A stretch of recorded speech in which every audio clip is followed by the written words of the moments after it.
하나님의 말씀 출애굽기 19장 1절로 6절까지입니다. 출애굽기 19장 1절로 6절, 오늘은 정유정자매 이 시간 너의 마음속에라는 곡목의 찬양을 드립니다. 출애굽기 19장 1절에서 6절. 말씀 읽기 전에요, 오랜만에 나온 우리 권사님, 집사님들 계시네요. 일어서시는 거는 좀 본인이 좀 쑥스러우실 테니까 우리 최도영 권사님도 그렇고 또 여러 권사님들 이렇게 오랜만에 나오셨습니다. 그냥 자리에 앉아 계시고 진심으로 환영하는 마음으로 또 사랑하고 격려하는 마음으로 박수로 한번 맞아주시기 고맙습니다. 네, 건강하시고 또 은혜 안에서 잘 믿음 생활 감당하시기를 바랍니다. 출애굽기 19장 1절에서 6절까지 말씀을 교독합니다. 1절, 이스라엘 자손이 애굽 땅을 떠난 지 3개월이 되던 날 그들이 시내 광야에 이르니라.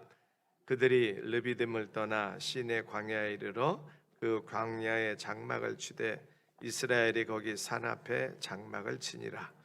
모세가 하나님 앞에 올라가니 여호와께서 산에서 그를 불러 말씀하시되 너는 이같이 야곱의 집에 말하고 이스라엘 자손들에게 말하라. 내가 애굽 사람에게 어떻게 행하였음과 내가 어떻게 독수리 날개로 너희를 업어 내게로 인도하였음을 너희가 보았느니라. 세계가 다 내게 속하였나니 너희가 내 말을 잘 듣고 내 언약을 지키면 너희는 모든 민족 중에서 내 소유가 되겠고 너희가 내게 대하여 제사장 나라가 되며 거룩한 백성이 되리라. 너는 이 말을 이스라엘 자손에게 전할지니라. 아멘. 오늘도 하나님의 말씀 속에서 함께 은혜 나눌 수 있기를 기대합니다. 저도 이번 명절에 한번 형제들하고 모였습니다. 제가 막내잖아요. 그래서 제가 어렸을 때 이야기를 우리 형제들은 알고 계시더라고요. 제가 60년 만에 제가 어렸을 때 우리 어머님에 대한 이야기를 처음 들었습니다. 처음 들어봤어요. 그동안 예수 믿기 전에 참 어렵고 힘든 세월을 보냈던 우리 어머님 이야기인데 어머님은 얘기 안 하시고 그냥 하늘나라 가셨는데 이번에 어떻게 우연치 않게 형제를 통해서 60년 전에 있었던 이야기를 듣고 마음이 좀 아팠습니다. 또 그럼에도 불구하고 또 은혜스럽고 감사한 일이 있어서 이제 오랫동안 목회한 우리 누님 가정, 세상 사람들은 우연이라고 말하겠지만 나는 기적 같은, 저는 기적이라는 단어를 씁니다만 누님은 기적 같은 일을 경험했다고 얼마 전에 있었던 아주 좋은 일을 이야기해요. 그래서 저도 기적 같은 일을 최근에 경험했다고 하나님 감사하다고 해서 이제 우리는 주님을 자랑한다 할 때 다른 단어를 쓰잖아요. 간증. 그래서 이제 하나님이 어떻게 은혜를 주셨는지 간증을 하고 같이 즐거운 시간을, 행복한 시간을 좀 보냈습니다. 전하지 않으면 몰라요. 사실 우리가 어떤 정보를 들을 때에는 전달이 돼야 합니다. 어머님이 말씀 안 해주셨으니까 저는 어머님의 그 아픈 사연을 몰랐어요. 누님을 만날 때까지는, 또 제가 형제들을 만날 때까지는 몰랐던 사건도 이렇게 만나서 이야기하다 보니까 하나님이 기적을 일으키셨네, 이런 간증이 나오는 거잖아요. 우리는 수시로 이런 하나님의 음성을 들어야 되는데 못 듣고 있어요. 어머님이 저에게 전달해 주시지 않았다고 해서 그 사건이 없는 게 아니에요. 전달을 안 하셨을 뿐이에요. 우리가 간증을 안 한다고 해서 하나님의 역사하심과 하나님의 놀라운 은혜가 없는 게 아니에요. 지금도 일어나고 있어요.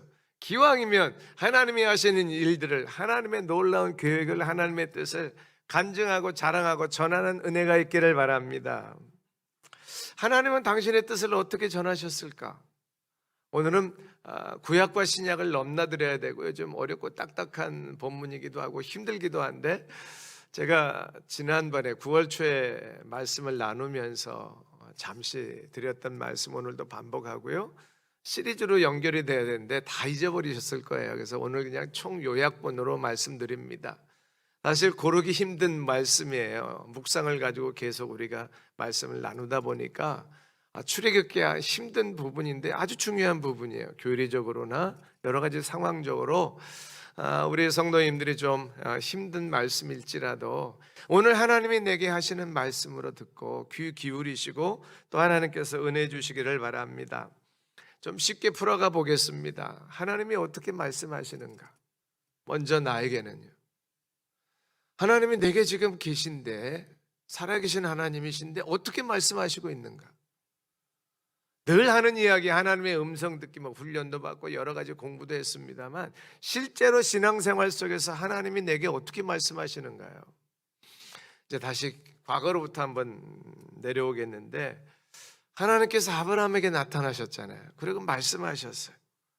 모세에게도 마찬가지. 오늘 본문도 모세가 이제 하나님의 말씀을 듣고 이스라엘에게 전달하는 내용 중에 부분인데요, 하나님께서 그렇게 직접 말씀하실 때도 있었고, 또 구약의 선지자들을 통해서 하나님께서 이스라엘 백성들에게 말씀을 주셨어요. 그리고 이제는 예수 그리스도가 직접 오셔서, 하나님이 오셔서 말씀하셨어요. 우리는 성경을 통해서 그 예수님의 말씀을 듣습니다.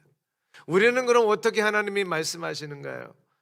어떤 사람은 내가 잠자다가 아니면 기도하다가 신비적인 음성을 듣고 주님의 음성을 듣고 환상을 보았다고 말하지만, 그런 개인적인 체험은 그냥 성령의 은혜를 주시는 체험으로 머무시고요, 구체적으로 하나님이 당신의 뜻을 나에게 어떻게 말씀하셨는가, 우리는 기록된 성경 말씀을 통해서 보내주신 성령 하나님을 통해서 그 말씀을 깨닫고 그 말씀을 통해서 하나님의 음성, 하나님의 뜻을 분별하고 또 성령님이 인도하시는 대로 순종하고 나아가잖아요. 그렇다면 하나님은 계속해서 말씀하셨는데 우리는 그 말씀에 어떻게 반응을 해야 되는가? 신구약 성경을 관통하는 단어를 찾을 수가 있습니다.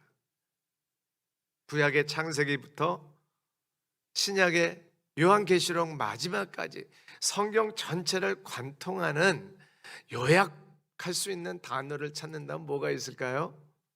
첫 번째는 예수 그리스도. 이건 보편적이고 기본적인 거예요. 그래서 구약을 이렇게 설명합니다. 오실 예수님, 오실 메시아에 대한 설명이다. 신약은 그럼 오신 예수님에 대해서 설명한 거다. 핵심은 예수님이에요. 사실입니다. 그래서 창세기부터 계시록까지 전체를 꿰뚫을 수 있는 표현은, 핵심 내용은 예수 그리스도다. 이건 아주 기본이고요. 또 이렇게도 표현합니다. 하나님이 약속을 하셨다. 이걸 언약 또는 계약이라고도 하는데, 이는 신학교에서 다루는 주제예요. 하나님이 어떤 약속을 하셨는가를 가지고 성경을 꿰뚫어 보면 그게 또 맥이 통해요. 그래서 뭐든지 다 하나님의 약속하셔서 하나님의 언약이야, 하나님이 이렇게 계약하시고 그 계약한 대로 이끌어 가셔, 이렇게 설명해도 논리가 맞습니다.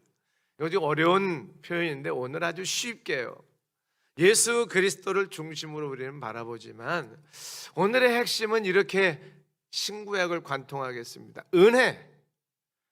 은혜로 시작하셔서 지금도 은혜로 이끌어 가시고 은혜로 마감하실 수 있는 예수 그리스도를 통해서 보내주신 우리 하나님의 사랑을 찬양했는데요, 하나님의 은혜로 신구약 성경을 함께 보고 그 관통된 은혜를 통해서 부분을 설명하고 이해할 수 있기를 바랍니다. 오늘은 먼저 믿음에 대해서 좀 정리하고 싶은데, 우리가 믿는다 할 때는 세상 사람들도 써요. 나 너 믿어. 그래서 네가 하는 말, 네가 행동하는 것, 내가 약속한 건 나 다 그대로 믿어. 이런 표현은 세상 사람들도 합니다. 성경에서도 이런 비슷한 개념으로 이 믿음이라는 표현을 쓰는데, 우리는 믿음, 그럼 나 예수 믿고 구원받았어, 예수님을 나의 구원자로 고백하는 그 믿음을 믿음이라고 말하죠. 맞습니다. 가장 기본적인 믿음이에요. 나 믿음 있어 그러면 예수 그리스도를 믿는, 그래서 내가 구원받은 하나님의 자녀라는 것을 고백할 수 있는 것을 믿음이라고 말합니다. 그런데 또 다른 의미에서 그걸 좀 포함해서라도 믿음이라는 생각을 좀 다르게 접근해 볼 수 있어요. 신앙생활하면서 믿음을, 예수 그리스도를 믿는 것과 더불어서, 지난주에 우리 동사 목사님이 설교하면서 믿음을 이렇게 정의를 내려주셨어요. 좋아가지고 제가 바로 이제 그걸 인용하려고 준비를 했습니다. 여러분 기억 못하셔도 괜찮아요. 그냥 이렇게 다시 생각하고 또 기억하시면 되니까요. 그거에 앞서서 제가 한 달 전쯤에 한 설교 내용에 두 가지 질문을 드렸는데, 역시 기억력 테스트는 아니고 그냥 한번 다시 복습한다, 또 확인한다는 의미에서 질문을 드릴게요. 구약의 이스라엘 백성들은 어떻게 구원받았죠? 질문이 기억 안 나셔도 상관없습니다. 지금 새로운 질문으로 받으세요. 구약의 이스라엘 백성들은 어떻게 구원받았을까요? 율법을 지켜서? 맞습니다만 율법을 지켜서 구원받을 사람 아무도 없어요. 그러면 또 하나 질문을 드렸어요. 우리 선조들, 우리 조상들, 복음을 전혀 듣지 못했던 우리 조상들은 어떻게 구원받을 수 있을까요? 보통은 상식적으로, 착각이고 혼돈입니다만 착각에 살면 구원받을 수 있지요. 그런 사고방식이 우리 민족 속에 있어요. 그나마 어느 나라나 마찬가지일 겁니다. 권선징악 말씀드렸잖아요. 그래서 뭔가 착하게 살면 좀 천국의 뭐 극락이라고도 표현하고 천당으로도 표현하고 지옥 뭐 이런 이야기들 많이 했잖아요. 야, 어떻게 그렇게 살아가지고 너 천당 가냐, 너 지옥 가야지, 뭐 이런 표현. 그래도 당신은 법 없이 살 사람이니까 천국 갈 수 있을 거야, 천당 갈 거야, 이런 표현들을 했어요. 기준이 선행이었어요. 천만에 선행으로 천국 갈 사람, 천당 갈 사람 아무도 없어요. 그럼 우리 선조는, 복음을 듣지 못한 우리 조상들은 복음이 없어요? 생명이 없어요. 다 지옥이에요. 저는 정확히 말합니다. 과거를 돌이킬 수 없으니까 그냥 이렇게 받아들일 수밖에 없는 거예요. 그래서 복음이 필요한 거고 예수 그리스도가 필요한 것인데, 자, 이렇게 두 가지 질문에 대해서 이제 오늘 좀 성경적으로 풀어가려고 합니다. 그리고 지난주에 동사 목사님이 믿음을 이렇게 정의해 주셨어요. 믿음이란 하나님께서 하신 일, 하실 일에 대한 전인격적인 긍정이다. 하나님께서 과거에 하셨어요. 또 앞으로도 하실 일이에요. 이 하나님이 하신 일과 하실 일에 대해서 우리의 전인격적으로 모든 것을 다해서 그냥 긍정하는 것, 그게 믿음이다. 이걸 좀 제 말로 다시 좀 풀어서 쓴다면 이렇게 설명할 수 있어요. 아주 간단하게 그냥 다 받아들이는 것. 하나님이 하신다면, 하나님이 말씀하셨으면, 하나님이 미래에 대해서 보여주셨으면 그냥 그대로 다 될 줄로 받아들이는 거. 믿음이라는 단어를 또 쓰고 싶어요. 그냥 하나님이 말씀하신 거 그냥 믿는 거. 어린아이처럼 토 안 달고, 가능할까요? 의심도 안 하고 그냥 하나님이 말씀하셨으니까 그대로 돼. 모든 삶에서 하나님이 말씀하신 대로 그대로 이루어지고 하나님은 그 말씀대로 신실하게 이루어 가실 분이기 때문에 뭐든지 그냥 하나님이 하라는 대로 하면 되는 거예요. 하나님이 정해놓은 대로 그냥 아멘 하면 되고요. 하나님이 그렇다면 그런 거예요. 이제 그것을 오늘 말씀을 통해서 좀 찾아내려고 합니다. 아브라함의 예를 들었잖아요. 아브라함은 어떻게 구원받았을까? 아브라함은 모세 이전 분이에요. 창세기에 나오시는 분이잖아요. 그럼 아브라함은 율법도 받기 전이에요. 모세를 통해서 제사와 절기를 주셨는데 모세 이전의 분이기 때문에 절기도 없고 제사법도 없어요. 성경에 기록된 대로, 출애굽기에 기록된 대로. 더더군다나 예수 그리스도는 만난지도 못한 분이에요. 그런데 아브라함은 율법도 몰라, 제사도 몰라. 어떻게 구원받았을까? 성경대로 한번 보자고요. 그때 말씀드렸는데 오늘 한 번 더 확인해 드릴게요. 요한복음 8장 56절 말씀인데 이건 예수님이 직접 하신 말씀이에요. 시작. 너희 조상 아브라함은 나의 때 볼 것을 즐거워하다가 보고 기뻐하였느니라. 아멘. 예수님이 하신 말씀인데 나의 때를 볼 것이래요. 예수님을 바라봤다 그 말이에요. 그리고 즐거워했대요. 창세기 보세요. 아브라함 사건 속에서 아브라함에게 예수님 나타난 거 보셨습니까? 아니면 아브라함이 예수님을 만나서 기뻐하고 즐거웠다는 사건이나 어떤 표현을 본 적이 있어요? 저는 못 찾았어요. 그런데 성경은 예수님이 직접 아브라함이 나의 때, 예수님의 때를 볼 것을 즐거워하다가 보고 기뻐하였대요. 이건 성경에서 생략되어 있는데 저는 이렇게 거룩한 상상을 해봅니다. 하나님께서 아브라함에게 저 미래에 일어날 예수 그리스도를 통해서 하나님이 구원을 일으키실 그 놀라운 구원 계획을 어렴풋이 믿음으로 심어주시고 그것을 바라보고 신앙생활하게 하셨다 그 말이에요. 성경은 그렇게 표현하는 거죠. 근데 로마서 바울이 썼잖아요. 더 확실하게 보여주고 있는데 로마서 4장 3절입니다. 같이 또 봅니다. 시작. 성경이 무엇을 말하느냐? 아브라함이 하나님을 믿음에 그것이 그에게 의로 여겨진 바 되었느니라. 아멘. 예수님의 표현하고 좀 다르죠? 바울이 로마서를 통해서 성령의 감동으로 기록된 이 표현 속에서는요, 아브라함이 하나님을 믿었대요. 그리고 하나님은 그걸 의로 여기셨대요. 자, 이게 서로 충돌되는 게 아닙니다. 아브라함의 믿음은 하나님을 믿었다는 거예요. 하나님이 말씀하신 대로 그대로 받아들인 거예요. 하나님이 미래 예수님에 대해서 어떻게 말씀하셨는지는 모르겠지만 아마 어렴풋이 뭔가 하나님이 오셔서 구원하실 것을 가르쳐 주셨으라고 저는 성경을 그렇게 상상하고요. 그냥 아브라함은 그냥 믿은 거예요. 수천 년 전에 메시아가 올 것인데 하나님이 그렇게 말씀하셨으니까 나는 그대로 믿어. 그래서 예수님은 그걸 나의 때 볼 것을 즐거웠다고 하시고, 로마서에서는 그런 아브라함이 하나님에 대해서 신뢰하고 믿음을 가지고 있는 것을 의로 여기셨다. 그래서 구원받았다. 그러므로 구약 백성들도요, 믿음으로 구원받는 거예요. 그 믿음이 예수 그리스도가 십자가에 죽으셨습니다 그런 믿음이 아니라 그냥 하나님이 하시는 대로 나는 따라갑니다. 하나님이 구원시켜 주시면 나는 구원받습니다. 그 믿음으로 표현했는데 하나님은 그런 것들을 제사를 통해서 예수 그리스도를 통해서 보여주신 거예요. 조금 더 깊이 들어갈게요. 그러면 이제 아브라함은 모세 이전의 분이니까 그렇다고, 모세 이후에, 오늘 말씀 이후에 이스라엘 백성들은 어떻게 구원받았을까요? 율법을 지켜서? 자, 그러면 아까 말씀드린 대로 율법을 지킬 사람이 아무도 없다고 했어요. 그래서 구원 못 받았다고 했어요. 그럼 구약의 모든 백성들은 구원 못 받았을까요? 율법을 지킨 사람이 아무도 없는데 구약의 이스라엘 백성들은 어떻게 구원받았을까요? 하나님의 말씀 속에서 이스라엘 백성들의 구약을 봐야 되는데 이렇게 한번 상상해 보시죠. 밖에 나가서 오늘, 야, 너 죄를 진 건 말이지, 짐승을 잡아서 제단에다 올려놓고 피를 뿌리면 너 죄 용서받는다? 그렇게 한번 해봐. 그럼 사람들이 믿을까요? 웃기지 마라, 당신 미쳤어, 이럴 거예요. 저도 과거엔 그랬으니까. 관심도 없었으니까. 지금 예수 믿고 구원받아, 그럼 너 죄 사함 받아, 이것도 안 믿고 너 미쳤다고 말하는 세상인데, 제사를 지내면, 짐승의 피를 뿌리면 죄가 용서함 받는다는 사실을 믿어지겠습니까? 지금 현대인들이요.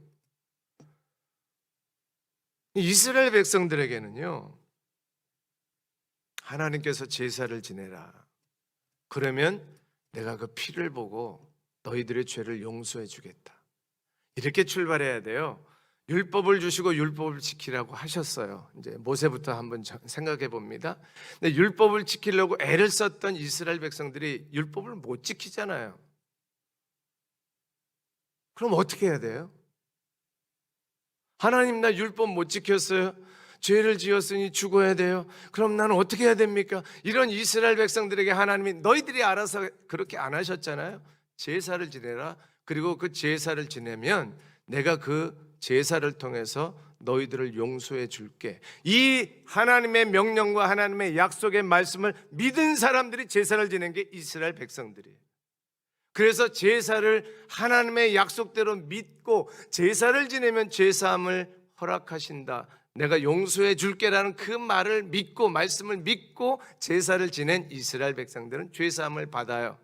그래서 그들은 이스라엘 백성들로 택한 백성으로 역사를 이어갑니다.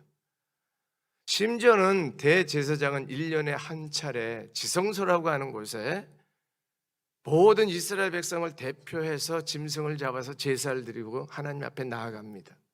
거기가 이제 하나님이 형체가 없으신 하나님이시지만 이건 내 자리야 라고 상징적으로 말씀하시고 지정한 곳이 지정소예요.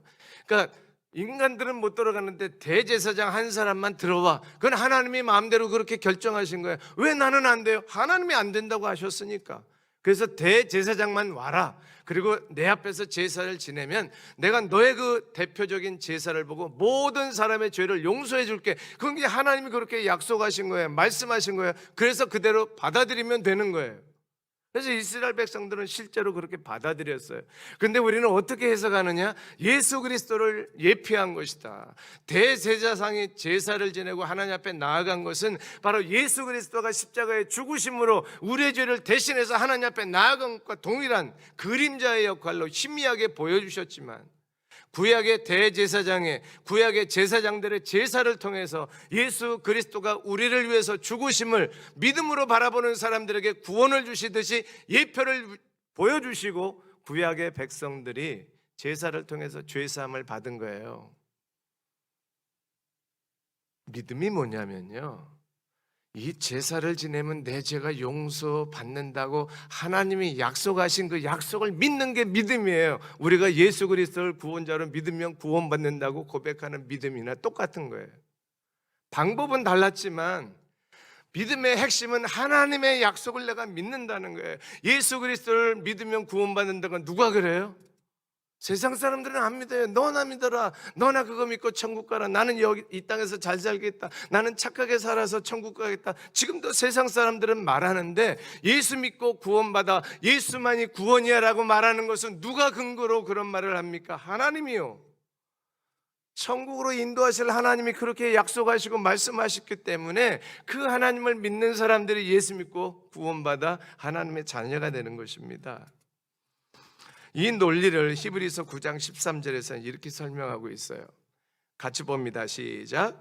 염소와 황소의 피와 및 암송아지의 죄를 부정한 자에게 뿌려 그 육체를 정결하게 하여 거룩하게 하거든. 아멘. 구약을 설명하면 너무 힘드실 것 같아서 신약 성경이잖아요. 히브리서. 이미 예수 그리스도의 십자가의 죽음과 부활을 경험한 신약의 성도들이 성령의 은혜로 이렇게 깨닫는 거예요. 그래, 구약의 제사를 통해서 육체가 정결하게 되고 죄사함이 거룩하게 됨이 일어나는구나.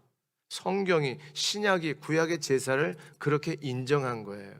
그러니까 우리는 당연히 구약의 백성들은 제사를 통해서 죄사함을 받았구나. 확실한 구절 하나 더 보여드릴게요. 히브리서 9장 22절은 제가 읽을 테니까 눈으로 천천히 따라오세요. 율법을 따라 거의 모든 물건이 피로써 정결하게 되나니 피 흘림이 없은즉 사함이 없느니라. 아멘. 바꿔 말하면 피 흘리면 사함이 있다. 하나님의 법칙에.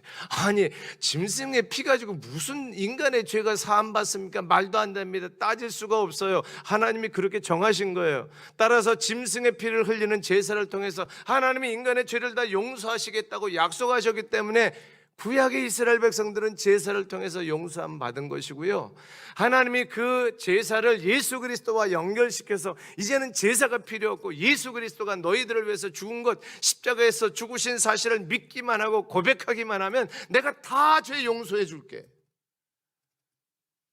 예수님의 피가 무슨 마력이 있습니까? 그러면 우리가 그 피를 지금도 뿌림 받아야 되잖아요. 예수님의 피 그 자체가 혈액의 어떤 능력이 아니라 하나님이 그렇게 부여하신 거예요. 너희들을 위해서 피 흘리신 예수 그리스도 하나님의 보혈이 너희들의 죄를 용서한다. 하나님의 그 약속의 선포가 저와 여러분들의 죄를 말끔히 씻어주시는 은혜인 줄로 믿으시기를 바랍니다. 우리는 누구도 2000년 전에 예수님의 핏방울이 내 몸에 떨어지는 사람이 없어요. 있을 수도 없어요.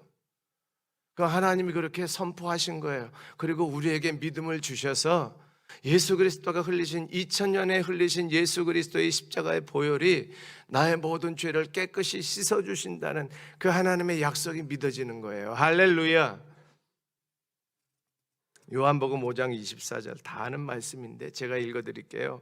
내가 진실로 진실로 너희에게 이르노니 내 말을 듣고 또 나 보내신 이를 믿는 자는 영생을 얻었고 심판에 이르지 아니하나니 사망에서 생명으로 옮겼느니라. 아멘. 우리 모두가 이 말씀을 말씀 그대로 믿잖아요. 예수님이 또 직접 하신 말씀이에요. 말씀 그대로 내 말을 듣고 나 보내신 이를 믿는 자 영생을 얻었어요. 보내신 자의 말이 뭐예요? 예수 믿고 구원받아. 예수님이 너를 위해서 죽은 건 믿으면 내가 너 죄 다 용서해 줄게. 그게 하나님 말씀이잖아요. 그러므로 누구든지 예수 그리스도를 믿기만 하면 구원받는다는 이 원리는, 이 신앙 고백은 하나님이 말씀하신 것이고 하나님이 약속하신 것이고 구약의 백성들로부터 제사를 통해서 예수 그리스도를 보여주시고 그 제사를 통해서 예수 그리스도의 완전한 제사를 통해서 모든 인생을 그 믿음을 가지고 제사를 드리고 믿음을 가지고 예수 그리스도의 십자가의 희생을 보는 사람들의 모든 죄를 용서하시고 구원의 은총을 베푸신 것 믿으시기를 바랍니다. 모세 이전에, 출애굽기 이전에 창세기에서부터 제사를 드리잖아요. 최초의 살인자 가인과 동생 아벨 아시잖아요. 그들이 제사 드렸어요. 성경에는 제사에 대해서 자세한 설명이 없어요. 하나님이 가인의 제사는 안 받고 아벨의 제사는 받으셨대요. 유축한데 분명히 하나님 무슨 말씀을 하신 것 같아요. 제사 드려라. 제사법까지도 가르쳐 주셨던 것 같아요. 성경은 관심이 없어요. 그냥 넘어갔어요. 근데 확실한 것은 어떤 제사는 받으시고 안 받으셨어요. 하나님 마음대로야. 내가 이렇게 제사 드리려고 하면 내가 기뻐. 너 이렇게 드리면 나 제사 기분이 안 좋아. 그게 하나님 원칙이에요. 하나님이 그렇게 하신다면 하는 거예요. 그게 믿음이잖아요. 하나님께서 저와 여러분들에게 요구하시면 그대로 살면 돼요. 하나님께서 우리에게 넌 이렇게 하면 내가 구원해 줄게 하면 그 하나님이 제시한 구원의 방식을 찾으면 돼요. 그게 예수 믿는 거잖아요. 하나님이 만약에 너는 열심히 금식해라, 너는 열심히 돈 벌어서 돈 가지고 하나님 앞에 나한테 바치면 내가 구원시켜 줄게, 그렇게 사셔야 돼요. 하나님이 그렇게 안 하셨잖아요. 그리고 예수만 믿으라고 말씀하셨잖아요. 그 하나님의 약속의 말씀을 믿음으로 받아들이고 고백하고 구원받는 저와 여러분들, 이미 구원받아 이 자리에 온 저와 여러분들, 하나님이 은혜로 믿음 주신 줄로 믿으시기를 바랍니다. 예수 그리스도가 왜 소중한지요? 구약의 모든 사건들이 예수 그리스도를 바라보게 한 것이에요. 예수가 없는 사람들에게 왜 예수가 중요한 거예요? 예수 없으면 죽음이니까, 멸망이니까, 심판이니까. 그래서 우리 조상들에게 복음이 들어왔어야 되는 거예요. 지난 설교 때 제가 한번 확인해 드렸잖아요. 선교사가 저주를 가져온 게 아니고요, 선교사가 복음으로 생명을 가져온 거예요. 저주는 이미 임하여 있었던 거예요. 우리 조상들에게. 그 한국 선교사를 보면 최초의 순교하신 개신교 선교사가 토마스 선교사님이라고 유명하죠. 다 아시죠. 1884년도에 우리나라에 들어오셔서 바로 순교하신 분이시죠. 근데 이제 그 한국 선교 역사에 보면 그분보다 50여 년 전에, 아마 이름이 기억나시는 분도 있을 거예요. 네덜란드 중국 선교사님이 우리나라에 먼저 왔습니다. 귀칠라프라고 하는 이 선교사님이 정확한 건 모르지만 하여튼 자료에 의하면 금강 입구에, 이제 중국 선교사니까 그 황해바다를 통해서, 서해를 통해서 이제 그 금강 입구에 도착을 했답니다. 근데 그 배가 동인도 회사 소속이에요. 역사 모르셔도 돼요. 나쁜 배예요. 영국이 세력을 확장하기 위해서, 정치적으로 경제적으로 침범하기 위해서 이 동남아 쪽에, 특별히 중국에 배를 보내서 이제 정복을 하는데, 그게 바로 아편 전쟁의 출발점이잖아요. 그 동인도 회사에 소속한 배를 타고 이 선교사님 구칠라프가 우리나라에 들어온 거예요. 선교사님은 순수한 마음이지만 배 사람들은 순수하지 않았어요. 경제적인, 정치적인 침략이었죠. 그리고 이제 왕에게 요청을 합니다. 우리가 좀 당신들과 교육하고 싶소. 그리고 이제 배에서 선물을 보내서 왕의 마음을 우리나라 조선 왕이죠. 왕의 마음을 풀어보려고 이제 선물을 잔뜩 보냅니다. 그때 이제 구칠라프 선교사님이 짐을 싸면서 했던 일화가 있어요. 짐을 이제 많이 쌌습니다. 이렇게 표현되어 있습니다. 국왕에게 서한과 선물을 보내려고 한나절 넘게 짐을 꾸렸다. 바리바리 얼마나 멋진 짐으로 그 마음을, 환심을 살려고 짐을 쌌겠어요. 그래야 육지에 들어와서 교육하자고 할 테니까. 많은 짐을 쌌고 이 선교사님 마지막 한마디 이렇게 썼습니다. 이 나라 통치자에게나 많은 사람에게나 예수 그리스도의 말씀보다 더 귀한 선물이 있을까? 선교사님은 바리바리 짐을 많이 쌓아 놓았지만 사실은 이 짐이 중요한 게 아니에요. 이 짐과 함께 가시는 예수 그리스도의 마음이, 예수 그리스도의 생명이 필요한데 그 한탄을 하면서 보낸 건데 결국 왕이 거절합니다. 역사평가는 그게 잘된 일이죠. 하나님은 세상에 선물을 가지고 예수 복음 안전하게 하시고요, 그 다음에 50년 후에 토마스 선교사의 순교의 피를 가지고 복음 전하게 하셨어요. 선교 역사 학자들은 오히려 이때 거절당한 걸 잘한 것으로 보입니다. 동인도 회사에 앞잡이가 되어서 복음을 들고 들어갔다는 소문이 나면 복음이 막히잖아요. 예수 그리스도의 생명은 세상과 상관없이, 세상의 부귀영화와 상관없이 하나님의 약속대로 믿음으로 고백하는 사람들에게 생명을 주시는 생명의 주님이십니다. 할렐루야. 우리가 그 예수 그리스도를 만난 거예요. 이건 얼마나 감격이고 얼마나 놀라운 사건인지요. 한 가지만 더 확인해 드립니다. 왜 이게 은혜인 줄 아세요? 아까 아브라함이 하나님을 믿음에 하나님께서 그것을 의로 여기셨다고 했는데, 정말 아브라함이 믿음이 좋은 분이십니까? 아브라함은 대단한 분이시지요. 자기 집을, 본토, 친척 다 떠났으니까 대단한 믿음이에요. 그래서 구원받을 만한 믿음이 됐을까요?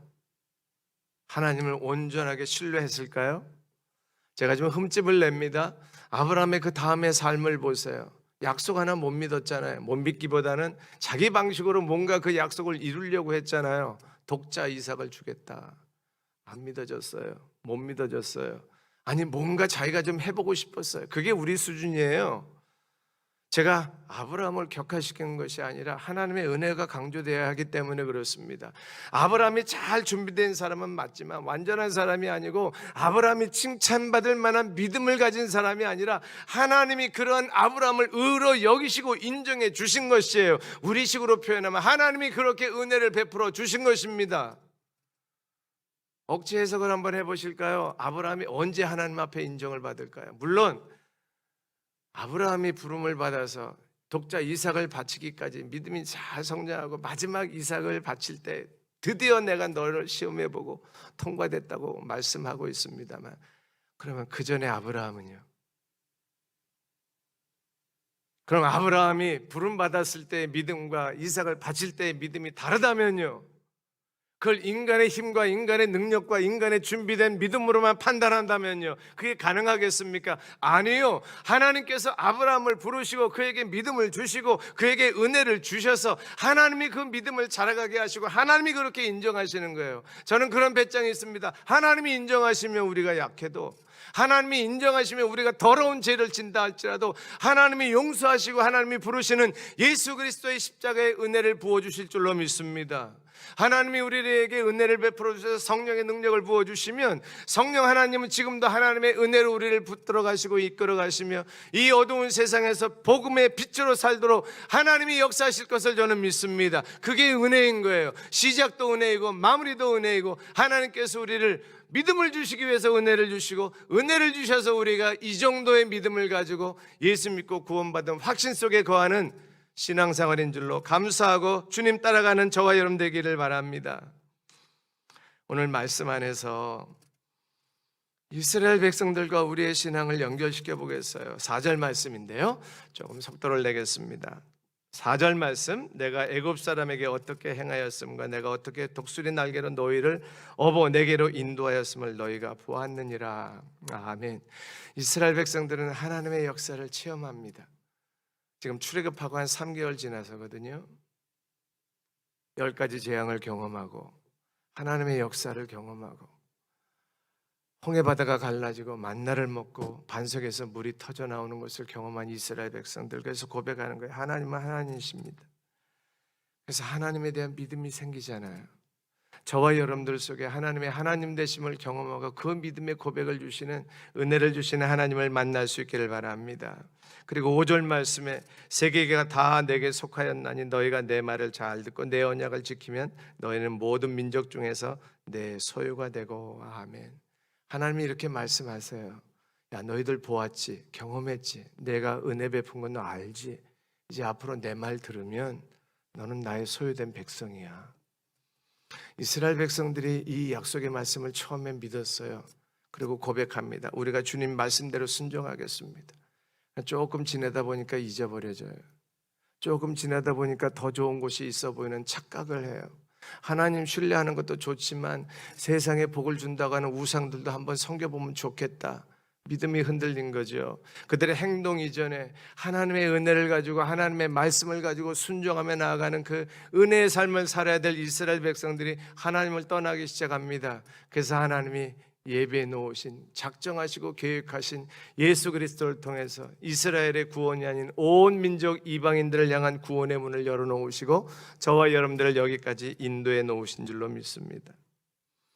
마지막 6절 말씀을 보고 마무리합니다. 6절 말씀 시작. 너희가 내게 대하여 제사장 나라가 되며 거룩한 백성이 되리라. 너는 이 말을 이스라엘 자손에게 전할지니라. 아멘. 이스라엘 백성들에게 남은 자를 허락하시고 이스라엘의 멸망에도 바벨론의 포로로 끌려가도 다니엘과 같은 사람, 모르드게와 에스더와 같은 사람을 세우시고 하나님의 구원의 역사는 예수 그리스도를 통해 오늘 우리에게까지 임하게 하셨습니다.